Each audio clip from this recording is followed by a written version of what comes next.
All right, without further ado, I'd like to welcome my colleague, Dr. Douglas Southgate. Doug is a professor in the Department of Agricultural, Environmental, and Development Economics. I'm going to say that enough so that we'll all remember it. And Doug is a longtime economist working especially in the developing world on food issues and environmental issues. His current research portfolio includes not only global food trends and the global food system, but actually is also very involved in energy development, especially in the third world. So with that, I'm going to turn it over to you, Doug. Thank you. Third world, including Eastern Ohio, or? Why not? Okay, because that's where I'm sorry. Good morning, everyone. You're going to hear a lot of information presented today about trends. Is this thing on? I can never tell. Scoot it up. Okay. You're going to hear a fair amount today. Is that? Yep. All right. I'm the last to know. About where prices might be, price of corn or soybeans 2 months from now or 6 months from now. I'm going to leave that sort of subject matter to others, and I'm going to look at long-term trends. One trend we're familiar with from watching television, when we've all seen the advertisements in which the question is posed, can the entire world population be fed in the middle of this century? So I'll be looking out 2, 3, 4 decades, and as well I'm going to be looking into the past, but not just the past year or 2 or 5 years, but going back actually to the middle of the 20th century to look at long-term trends over time in the demand and supply of food.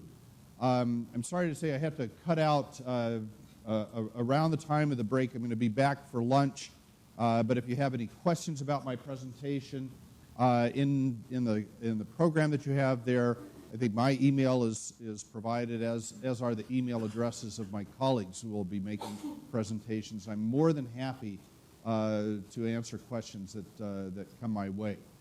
And there's my email address as well. So the title of my presentation addresses the broad concern, again, the concern that is that's expressed in television ads coming out from major agribusinesses as well as public service ads. Can we feed the world in 2050? And I am going to look both at what's happening on the demand side, what are the demand trends going out toward the future, but actually more so looking at the past several decades and how those trends ought to extend. So looking first of all at trends in the number of mouths to be fed, which is another way of saying looking at population growth. As you'll see, I think as we all appreciate, we have experienced a lot of population growth. More than that, population growth during my lifetime. I just turned 60, and so I was born at a time when the human population was not much more than 2.5 billion people. And our numbers just rose above 7 billion people within the last year or so. So this growth is not only sizable, it's unprecedented. The world has never seen growth of these dimensions before. Probably it's unprecedented when we think about what will happen in the future, and I'll review some of the numbers with you. We're never going to see as much population growth during the next few decades as we experienced during the past several decades. One thing I want to emphasize about population growth during the 20th century is that it happened, Nicholas Eberstadt, an economist at the American Enterprise Institute, has a nice way of putting it. He says our numbers went up not because we were breeding like rabbits, but rather because we were no longer dying like flies. The communicable diseases, the infectious diseases that claimed the lives of the vast majority of our ancestors are no longer the primary cause of death. In fact, sub-Saharan Africa is the only part of the world where infectious or communicable diseases are the main reason for mortality. Every place else in the world, including some fairly poor places, non-communicable diseases are the main reason why people die. Well, as as another economist, a Nobel laureate, Robert Fogel, a professor at the University of Chicago, puts it, humankind has made or is finishing out what he calls an escape from hunger and premature mortality. Professor Fogel is not an agricultural economist, but I always enjoy mentioning him. He was a colleague of some very important agricultural economists, D. Gale Johnson, Theodore Schultz, both of them at the University of Chicago. But Fogel talks about the reasons why we made this escape from the premature mortality that our recent ancestors experienced. And he speaks, of course, about improved water supplies, improved sanitation, all these things since the Second World War, the advent of antibiotics, modern medicines. But the most important reason to this day for this escape from premature mortality is that people are eating better. Or, it's too bad Ian Sheldon isn't here yet, because I'm going to quote an English rock band. There was a rock band called The Who, and The Who had a title of one of its albums called Meaty, Beefy, Big, and Bouncy. We've just eaten so much better. We're taller, we're huskier. More to the point, we resist disease, infectious disease, and if we happen to contract an infectious disease, our chances of bouncing back are much better. So that is the main reason. Again, we have not been breeding like rabbits, but rather we're no longer dying like flies. That's the reason why our numbers went up. Now, people have responded to that very welcome development. I can't understate it. It's hard to come up with words that describe the significance of this. But people have responded to this by deciding, and I emphasize the verb deciding to have fewer children. And as the demographers are the social scientists who study a population, as they put it, human fertility, or the total fertility rate has come down. Total fertility rate is really nothing more than a synonym for family size, the number of births per woman. So that's what's happening. Because we've already made this, much of the world has made the escape from premature mortality. The world has now experienced a dramatic decline in human fertility, the number of births per woman. And for that reason, human numbers are coming down. In the book that Luther Tweeten and I have written with another colleague, Doug Graham, we call this a revolution in human fertility. And as you'll appreciate by looking at the numbers I'll present in just a moment, it is nothing less than that. It is a revolution in family size. Now, as population growth decelerates and actually reaches zero, not within the lifetimes of at least some of us in the room, I'm sorry to report, but certainly for some of my students. My students will see something that has not happened since the 14th century. The 14th century was the last time when the world's total population went down. And at that time, population decline happened for all the wrong reasons. That was a century when the bubonic plague, the Black Death, struck Asia and Europe. Europe's population went down by perhaps a third during that time. Well, our human population will stabilize again and perhaps go down after the middle of this century because of this decline in fertility, not because more of us are dying. So that's, in a nutshell, that's the long-term demographic trend. I always get carried away talking about demography because demography is the study of two things that ought to, and each and every person ought to be interested in at least one of these two things. The two things are sex and death. Okay, it is a study of sex and death. It's a profoundly interesting subject. Okay, so very briefly, and I get carried away talking about demography, as you've already seen. As population growth decelerates, other drivers of demand for food become more important. Most notably, improvements in living standards. As people become better off, then particularly if they're poor to begin with, they eat more food. In general, as people grow better off, there are some food groups that are more sensitive to living standards than others. In particular, livestock demand is particularly sensitive to income growth. and therefore the demand for feed grains is sensitive as well. But I'll get to that. Let's look at the numbers. This is a table showing population. And again, you have my email address. If there are any of these tables that interest you or you want to look at the whole presentation, I'll be happy to oblige and send them to you. Well, this is a table that's showing human numbers going back a little more than 200 years to the time of Thomas Malthus, the economist who was largely responsible for economics coming to be known as the dismal science. He was the one who wrote about population and about the tendency of human numbers to run past what the agricultural sector can provide. And Malthus, just like some Roman commentators 2,000 years ago, there were fewer than 250 million people alive across the face of the planet. And yet you can find very eloquent Roman writings about overpopulation and loss of habitats and all these sorts of things. Nothing ever changes. Well, at the time when Malthus wrote his book, it was published, first edition was published in 1798, and we still didn't have 1 billion people alive. And then there was unprecedented population growth. Oops, what did I do? Okay. There was unprecedented population growth during the 19th century. Human numbers went up by 2/3, as you can see here. There had never been a 2/3 increase in the human population during just a 100-year time span. And then the acceleration continued here, as you can see, going from 1.1 2/3 billion people in the year 1900 to 2.5 billion in the middle of the century when I was born.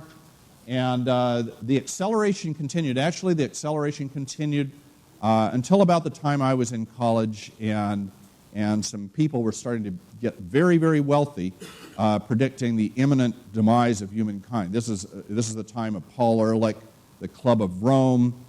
Paul Ehrlich really knew how to sell a book. In fact, I guarantee you, Luther, he'll sell many, many more books than we ever will. But because people like to be scared to death, right? So he wrote The Population Bomb, came out in 1972, and then another very influential book was Limits to Growth in 1972. That was when human numbers were increasing faster than they ever did, faster than they ever will again. It was also the time of the Green Revolution. This is a little bit below as far as the general public was concerned. A time when the Green Revolution was below the radar screen, and the problem of feeding the world population, progress was being made in addressing that problem. But nevertheless, you see the numbers. Around 1975, there were 4 billion people alive. At the end of the 20th century, our numbers rose above 6 billion people, and then they've continued to go up.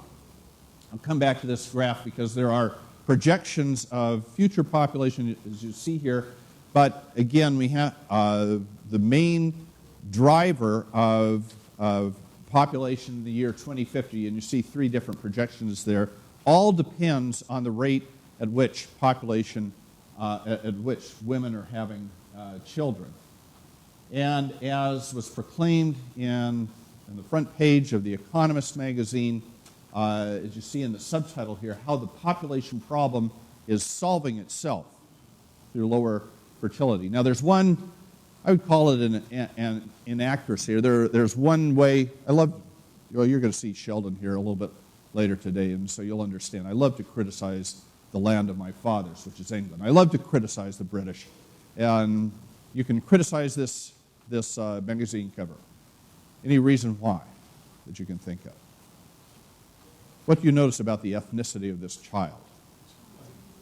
Yeah, this kid, to be fully accurate, should be Asian, because Asia, even though it has had a dramatic, revolutionary decline in human fertility, is still where more than half the world's population resides.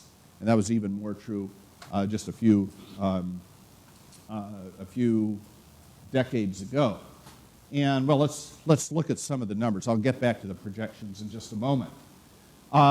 These are the number of, again, the total fertility rate, the number of births per woman, The magic number, so to speak, is, or a number to keep in mind as you look at these these data here, is 2.1.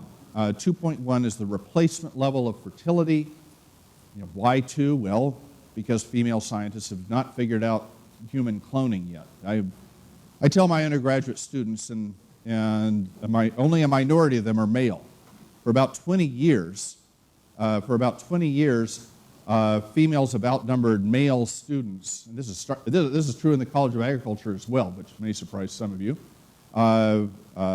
Anyway, so I have a minority of male students, and I tell them, look, you want to fight human cloning with your last dying breath, because the day the women figure out how to replace themselves is the day that, aside perhaps from entertainment or recreational value or reaching things up on high shelves, the game's sort of up for men at that point. At that point, the frame of reference for looking at numbers will be 1 point something or other. But, we cavemen have stood in the way of that particular aspect of human progress, and so we're still making babies the old-fashioned way. The replacement level of fertility is 2.1 births per woman. As long as that average level of fertility is maintained, if it's maintained over a very long time, then the population is stable, neither growing nor diminishing. But you can see that the wealthy nations, and this includes the United States, was at 1.9 births per woman 30 years ago.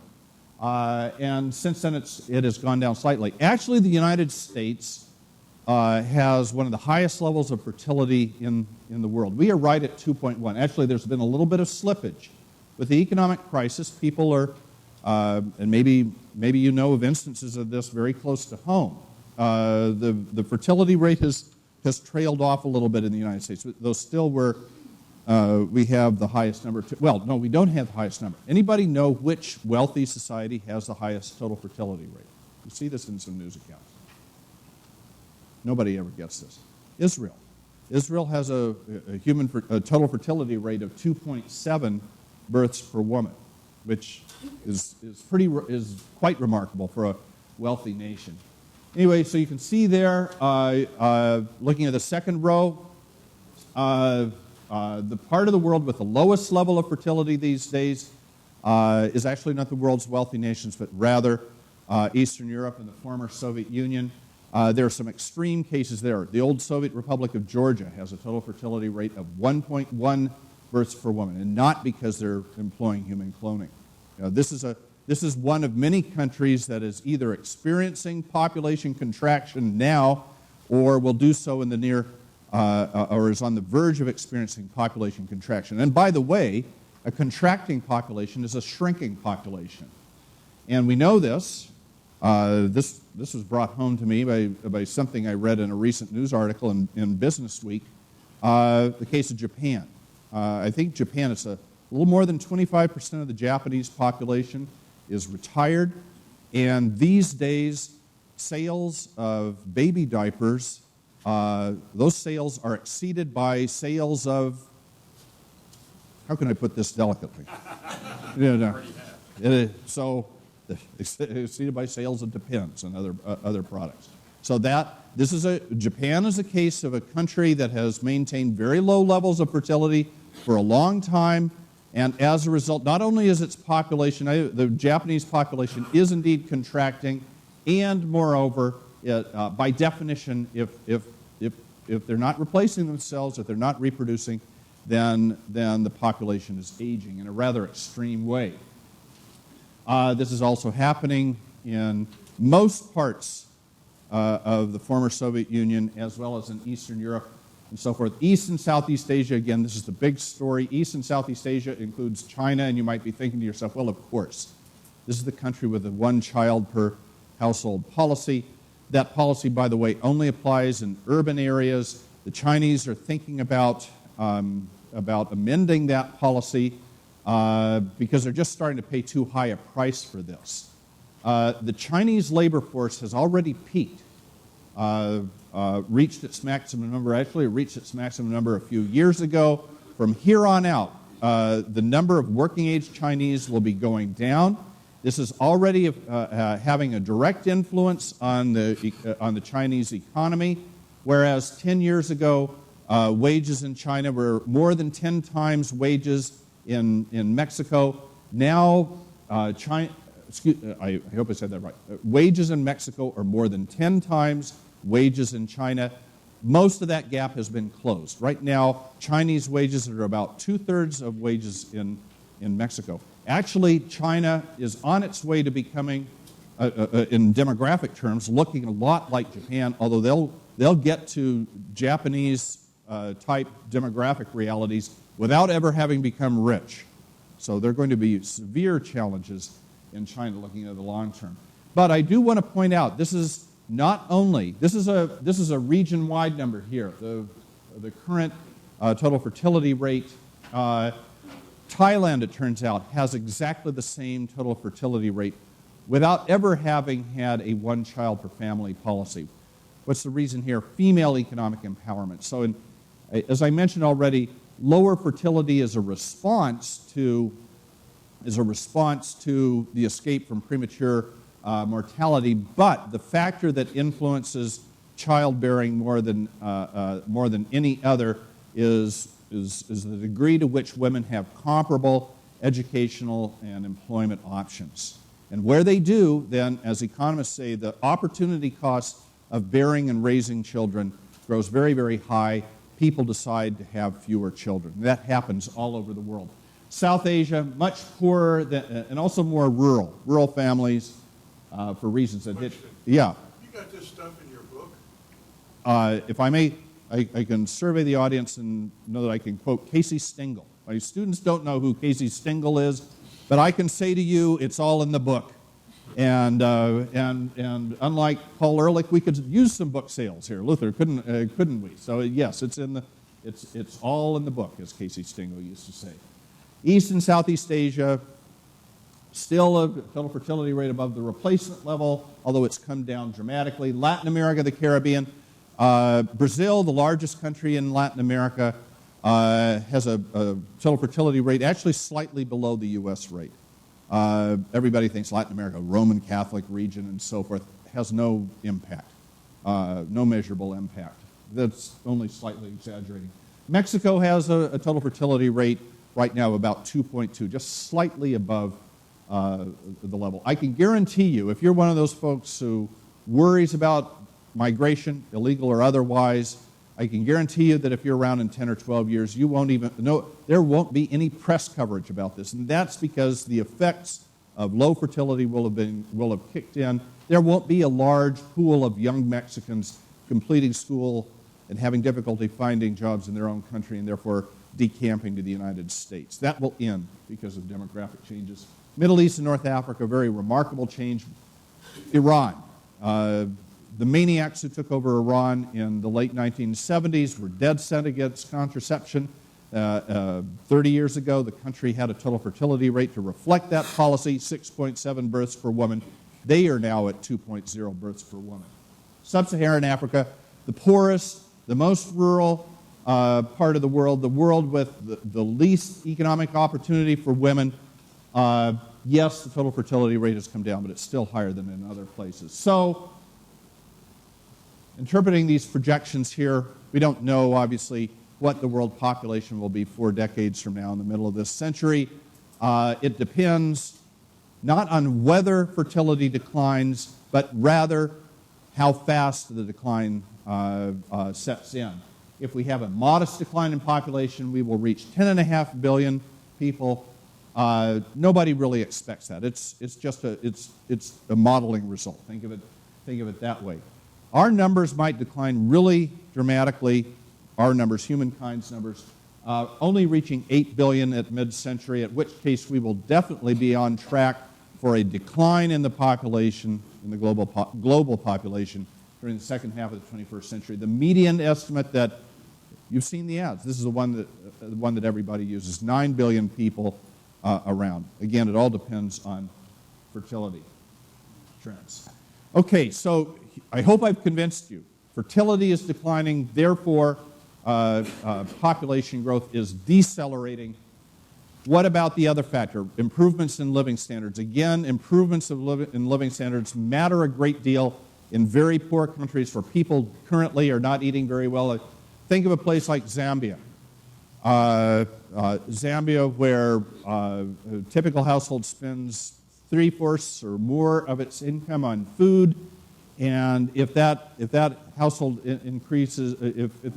household experiences a relatively modest increase in earnings, going say from $5 a day to $6.50 a day, then they're going to buy more food. The quantity of food purchased will go up. This applies even in Egypt. Egypt's a country where more than half of the households spend more than half of their incomes, their respective incomes, on food. So food demand is very sensitive to living standards. It's less so in the high-income nations. Here you see the trends in the same groups of countries, starting with the high-income nations. Those are Western Europe, North America, Australia, New Zealand, Japan, and these days South Korea. You see the trend in GDP per capita. It's just basically the size of the economy divided by the population, a rough and ready measure of income. And you see the trend was fairly strong for the high-income nations. The part of the world that experienced the most growth, particularly at the late 1970s, due to the reforms in China. Reforms, by the way, and I always have to get this in when I'm talking to an agricultural audience. There's a tendency to this day to give too much credit for China's modern resurgence to enlightened communist leadership, Deng Xiaoping in particular. But the reality of what happened in China was that once Mao Zedong did the greatest favor for his country he ever did. Can anybody name me that favor? What did he do? He died, exactly. And the man responsible for more deaths single-handedly than any other person in human history, Mao Zedong, easily wins credit for that one.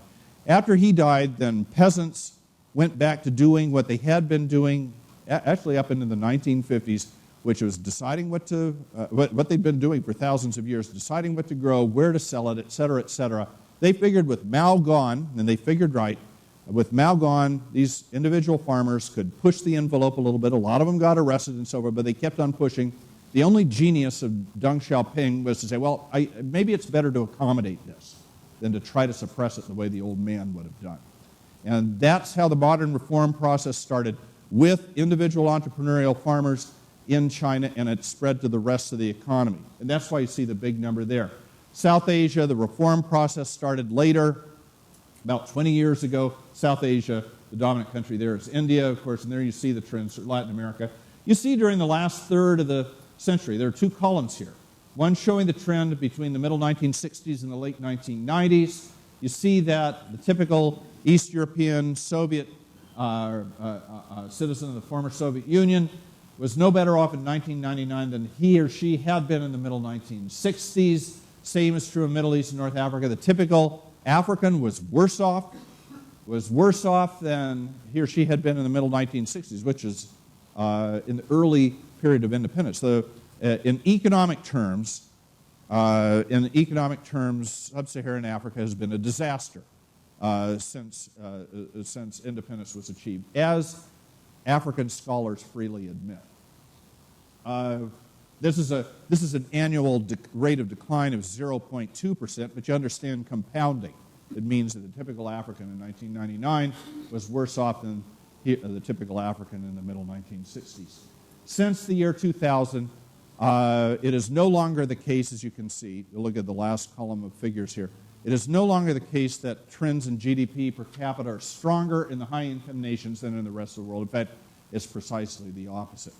The baton of growth, for various reasons that I won't get into, but some of the other speakers will address, has been passed to the BRIC countries, Brazil, Russia, India, and China, other emerging economies. Okay. As I mentioned at the outset, demand for livestock products, per capita consumption of livestock products is particularly sensitive to living standards. Here you see with the blue line at the top, You see the trend, or you see GDP, meat consumption per capita in the United States. You have a couple of the bricks here.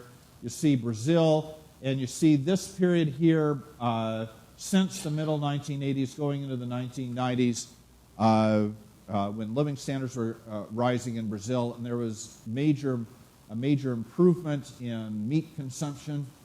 I assume there are not too many vegans here among us, so I can call it an improvement, right? An improvement in meat consumption per capita. Here you see the trend for China, which is the most dramatic at all. You can go back here 50 years ago, and China's per capita meat consumption not only was below the world average, here's the world average, the green here, it was even below the average for Africa, Asia, and Latin America, the parts of the world categorized as developing. It was below that standard there. There was practically no meat consumption in China. Okay? Since then, well, you can see particularly, well, you see it didn't improve that much. Throughout, as long as Mao was alive, per capita meat consumption in China didn't compare well with the standards in the rest of the developing world, and then it started to take off. So the modern period of reform started and gathered pace, and so now China's per capita meat consumption is actually above the level for the world as a whole. This is reflected in, this has direct consequences, of course, for per capita consumption of feed grains, and that's what's measured on in this table here. And the story of this table here is that, well, nothing is linear or stays directly proportional forever. It is not the case that as a very poor income country, a very poor country becomes less poor, and then it moves into middle income status, and so on and so forth. You get a constant proportional response in terms of meat consumption per capita, feed grain utilization, all these sorts of things. Instead, that sensitivity trails off. And that's what you see here. You see that the curve, relating living standards to per capita grain consumption reaches a plateau. In fact, Russia is close to that plateau. Brazil is close to it as well. China's up here. India, for cultural reasons, is a little bit below the trend. And India's poor. India has experienced increased consumption of feed grains and livestock products. Yes, sir. Where are we? We're eating well. We're out over here. We might be, well, probably this is New Zealand right up here. New Zealand is right at the top. You know, tremendous consumption of dairy products and far, far more sheep than people in New Zealand. But New Zealand's ahead of us, maybe Denmark.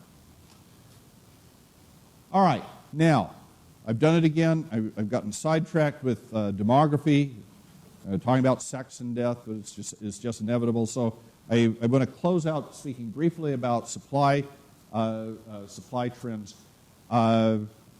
Let's just go back here for a minute. So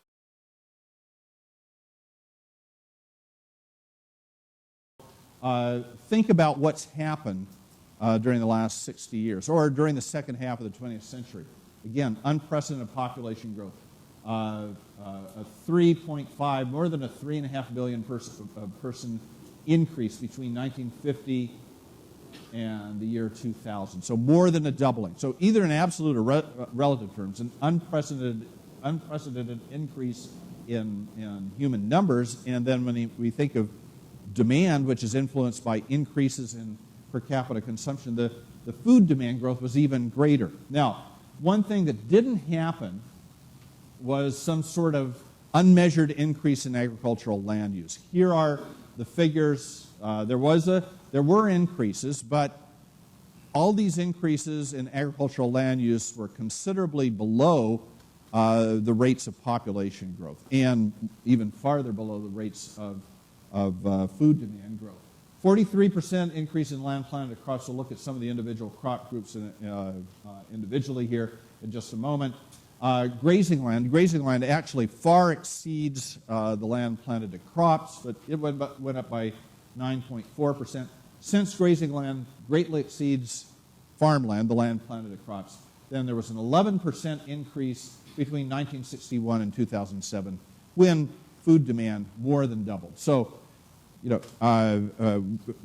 didn't have all that large of an increase in agricultural land use. And yet, food supplies have grown faster, grew faster during this period than food demand. And this was primarily because of yield gains. And if we look at yields of cereals, and cereals are important, of course. If you add up direct consumption of cereals, bowls of rice, bowls of noodles, loaves of bread, and so forth, the direct consumption, add that to indirect consumption, the feed grains, then you're talking about more than 60% of the human diet. Well, average yields of cereals have more than doubled, and as we'll see here in the numbers, these are million hectares, always looking for the broadest possible market. Luther and I wrote the book, and we use metric terms here. Naturally, the book is selling well in Germany, Luther. It's even been translated into German. Don't ask me to read it, but so here are the numbers. The most important number to see here is that the area planted to cereals only went up by 7.4% between 1961 and 2007. I repeat, this is not an annual rate. That's the overall increase. It's really very modest during that entire 46-year period, nearly half a century. Oil crops, of course, a much larger increase, although you can see that cereal area still greatly exceeds the area planted to soybeans and other oil crops. They're the pulses, the peas, lentils, and so forth, the roots and tubers, including potatoes. Pretty modest growth here. Fruit and vegetable production. This is another category of food that is highly sensitive to living standards. So as living standards have improved, so has consumption of that food category. Then the other catches industrial crops such as cotton, sugar, and so forth. Here's a story on cereal yields. And again, this is in metric terms, but I want to point out something to you here.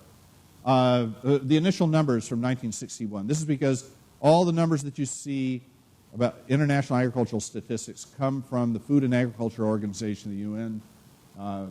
It's a UN agency, and their data series start in 1961. And so 50 years ago, the average yield was 1.5 metric tons per hectare. And so at this point, you're saying, Professor, please, what does this mean in regular measurements? Well, Matt's signaling me that I have 5 minutes. I can do it. 1.5 metric tons per hectare is roughly equivalent to 25 bushels per acre corn, which to me is very interesting. If you think about agricultural history, U.S. agricultural history, the first year for which we have, for which the U.S. Department of Agriculture released an estimate of nationwide corn yields was 1866, and the number was 25 bushels per acre. And it stayed at that level. It really didn't go up or down. It varied depending on the weather. It stayed at that level through the middle 1930s, at which point yields started to go up.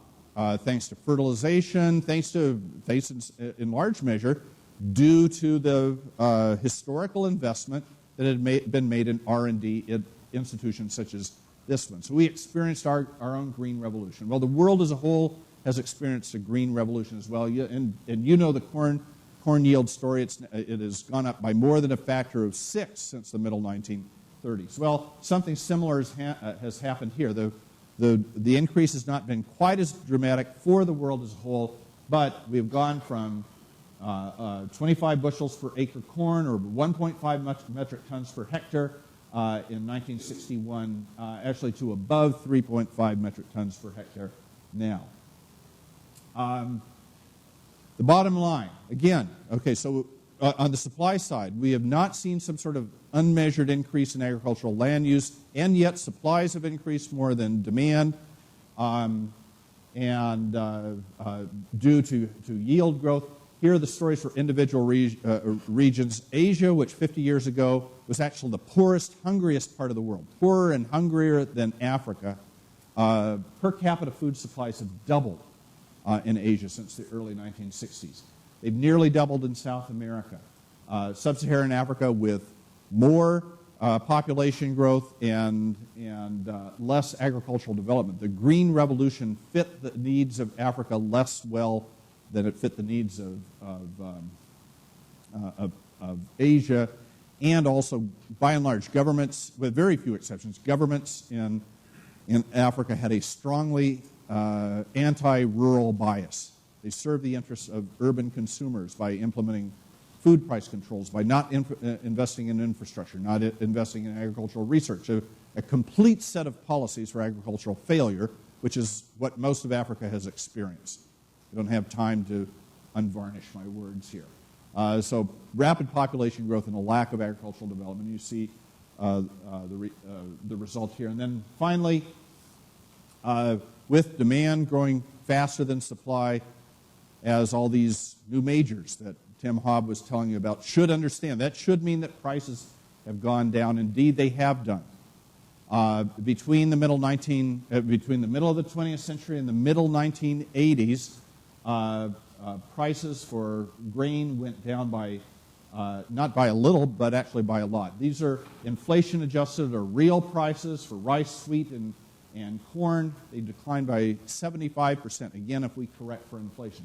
There was the episode when communist agriculture failed in the Soviet Union in the early 1970s, and the country had to do what it had never done, which was to import grain during peacetime, which they did, and the particular way that happened exaggerated the price impact, and so you see the spike here. But otherwise, you discount that event from the 1970s. 70s were a very unfortunate time. All sorts of books about gloom and doom, very bad fashion, bell-bottom jeans and so forth. And it was also a time of spiking prices. But we got back on trend and hit a very low level. Food stayed cheap for about 20 years. We are now on different trends that I will leave it to others to discuss. We have made some projections in our book about what might happen in the future. This brings to mind Harry S. Truman's complaint about economists. He said he would like a one-armed economist because he was so tired of hearing an economist say, well, on the one hand, but then on the other, and so forth. That's a story in the future. If we have modest growth in population and in per capita consumption, given what a simple analysis suggests should be a 27% increase in food supply, a 52% increase in food supplies between now and the middle of this century, then prices could go down. Or with an intermediate projection of population, then prices should be about the same, but they could go up if fertility doesn't decline that much and therefore population goes up more. It's all confounded by other things happening, climate change, water scarcity and pricing, particularly in countries such as India. Technological improvement is of course key to the future, as it has been in the recent past. And I will take this opportunity to point out once again that it is all indeed in the book, as Casey Stengel might have said. Thank you very much.